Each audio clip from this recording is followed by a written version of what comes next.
Selamat siang, Ibu Leni. Kami dari grup Kurotsky akan mempresentasikan tentang tugas akhir akuntansi.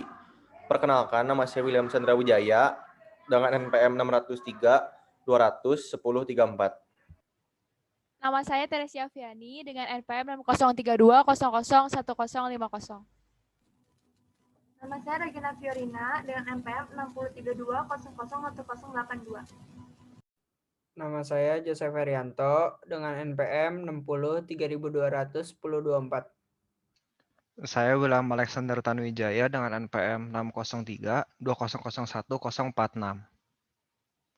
Sekarang saya akan menjelaskan mengenai pengertian UMKM. Di Indonesia itu terdapat 3 kriteria UMKM, yaitu yang pertama usaha mikro. Ciri-ciri dari usaha mikro itu memiliki kekayaan bersih paling banyak 50 juta, tidak termasuk tanah dan bangunan tempat usaha. Ciri-ciri yang kedua yaitu memiliki hasil penjualan tahunan paling banyak 300 juta. Kriteria yang kedua yaitu usaha kecil. Ciri-cirinya yaitu memiliki kekayaan bersih lebih dari 50 juta sampai paling banyak 500 juta.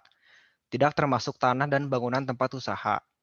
Ciri-ciri yang kedua yaitu memiliki hasil penjualan tahunan 300 juta sampai dengan paling banyak 2,5 miliar. Dan yang terakhir, usaha menengah memiliki kekayaan bersih paling sedikit 500 juta sampai paling banyak 10 miliar. Tidak termasuk tanah dan bangunan.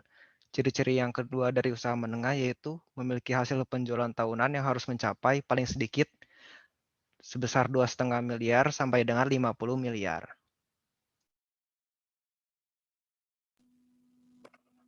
Perusahaan yang kami pilih adalah Kurotsky Kitchen yang memiliki offline store di Jalan Taman Kopo Indah, Blok B1 nomor 5, Bandung. Usaha yang kami pilih merupakan usaha mikro yang bergerak di bidang kuliner. Usaha ini didirikan pada tahun 2019 oleh William Jonathan dan Johannes Richard. Saat ini Kurotsky memiliki pegawai sebanyak 3 orang, dan Kurotsky ini itu menyediakan berbagai macam makanan khas seperti karage, yakitori, katsu, dan ada pun makanan khas Indonesianya seperti ayam goreng, chicken wing dengan berbagai rasa, dan kentang. Para konsumen ini kebanyakan anak remaja yang mengetahui Kurotsky dari media sosial Instagram ataupun dari mulut ke mulut para konsumen. Untuk proses pemasarannya, setiap hari raya atau hari-hari penting, ownernya mengadakan promo yang bisa kita nikmati oleh para konsumennya. Kurotsky juga membuka PO atau sistem pre-order sebagai frozen food keluar kota. Kontak dapat dihubungi untuk melakukan pemesanan, ada Instagramnya, GoFood, GrabFood, ShopeeFood, dan WhatsApp-nya. Next. Sosial media dan e-commerce yang dimiliki oleh Kurotsky yaitu yang pertama, terdapat Instagram. Di dalam Instagram itu terdapat berbagai informasi penting seperti lokasinya di mana, buka jam berapa, dan berbagai contoh gambar menu-menunya dan minumannya. Next. Lalu kalau di dalam GoFood, apabila kita menulis Kurotsky maka akan langsung muncul. Nah, di sana terdapat pilihan menu yang best seller dan berbagai menu lainnya. Dan serta terdapat banyak diskon di dalam GoFood tersebut. Lalu di dalam GrabFood terdapat juga menu-menu dan minuman yang tersedia. Dan gambar-gambarnya juga sangat jelas. Lalu biasanya terdapat ongkir yang gratis atau enggak promo-promo yang tersedia. Lalu di dalam ShopeeFood biasanya terdapat frozen food seperti ayam goreng serundeng pejantan, chicken karage frozen, sehingga kita dapat menikmati di rumah dan kapanpun. Next. Jadi kesesuaian perusahaan Kurotsky ini dalam pengertian UMKM itu adalah Kurotsky termasuk dalam kategori perusahaan mikro. Dikarenakan sesuai Undang-Undang Nomor 20 Tahun 2008 mengenai kriteria usaha mikro, Kurotsky memiliki kekayaan bersih paling banyak 50 juta rupiah, tidak termasuk tanah dan bangunan tempat usaha, dan memiliki hasil penjualan tahunan paling banyak 300 juta.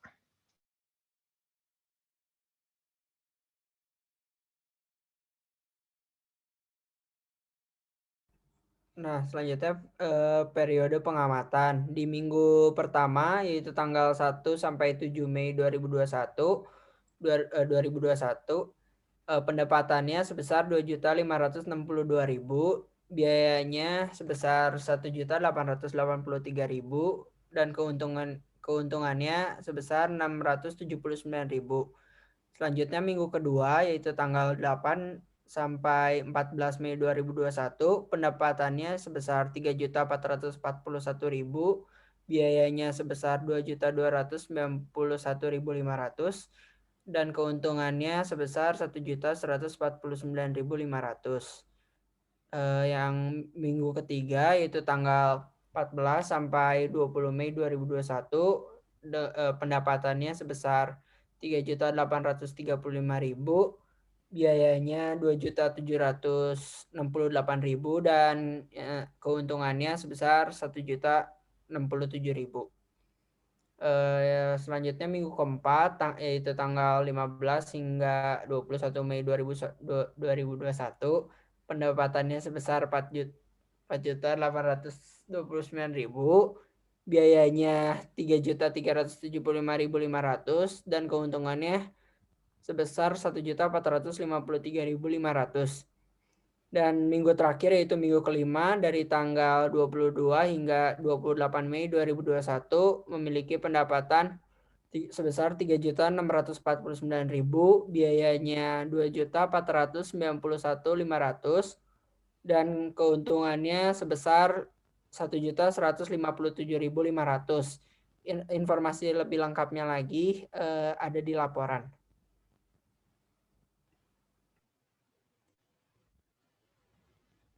Sekarang saya akan menjelaskan mengenai laporan keuangan dari Kurotsky. Yang pertama ada dari income statement. Income statement sendiri yang biasa kita kenal dengan laporan laba rugi adalah laporan keuangan yang harus dimiliki sebuah perusahaan setelah neraca dan arus kas.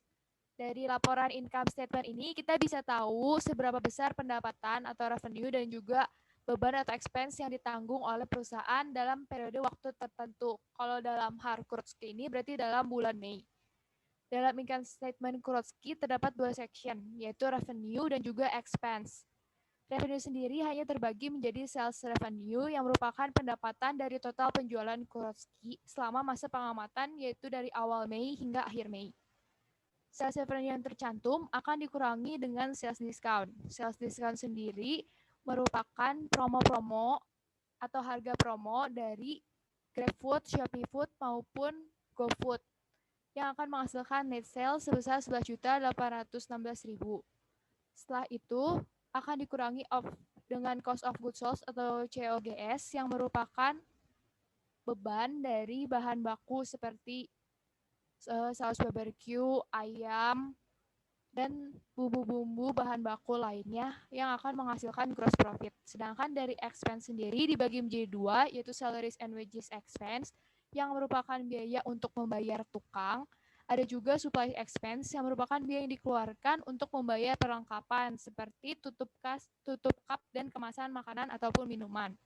Setelah itu, total revenue akan dikurangi dengan expense dengan menghasilkan net income atau keuntungan sebesar 5.506.500.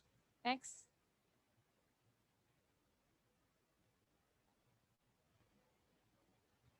Untuk laporan selanjutnya ada retained earnings statement. Retained earnings statement adalah laporan yang menjelaskan mengenai kenaikan atau penurunan laba ditahan selama periode tertentu. Retained earnings statement sendiri adalah keseluruhan atau sebagian laba yang diperoleh perusahaan sebelum dibagikan kepada pemegang saham dalam bentuk dividen atau biasa disebut laba ditahan. Tetapi dalam hal ini karena Kurotsky merupakan perusahaan yang masih tergolong mikro, belum bisa membagikan dividen, makanya di retained earnings statement tidak tercantum dividen, hanya ada pemasukan yaitu net income, sehingga retained earnings atau laba ditahan di akhir Mei sebesar 5.506.500. Next.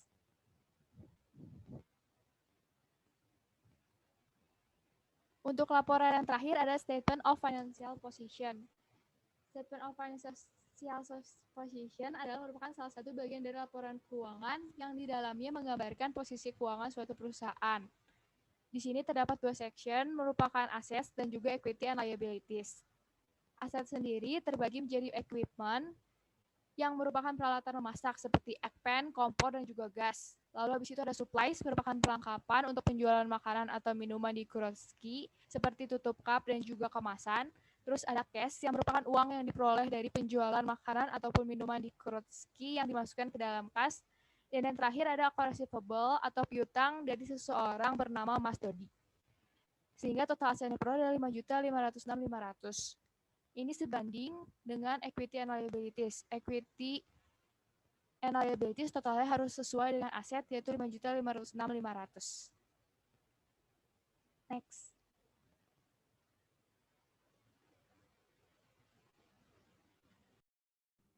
Nah, setelah kami melakukan pengamatan ini, kami dapat menarik kesimpulan yaitu Kurotsky yang didirikan oleh dua orang pemuda yaitu William Jonathan dan Johannes Richard, usaha di bidang food and beverage termasuk ke dalam usaha mikro. Karena berdasarkan Undang-Undang Nomor 20 Tahun 2008, Kurotsky memiliki kriteria yang sesuai, yaitu memiliki kekayaan bersih kurang dari 50 juta rupiah. Selain itu, dengan adanya pengamatan ini, kesesuaian hasil penjualan yang dimiliki Kurotsky sesuai dengan kriteria UMKM yang ada. Di dalam pengamatan ini, Kurotsky mengalami keuntungan. Kurotsky selama periode pengamatan bulan Mei mendapat keuntungan sebesar 5.506.500. Nah, keuntungan tersebut didapat dari revenue dikurang sales discount, dikurang COGS, dikurang expense. Maka rincian perhitungannya adalah 18.316.000 dikurangi 6.500 dikurangi 5.809.500 dikurangi 500.000, maka dapat 5.505.500.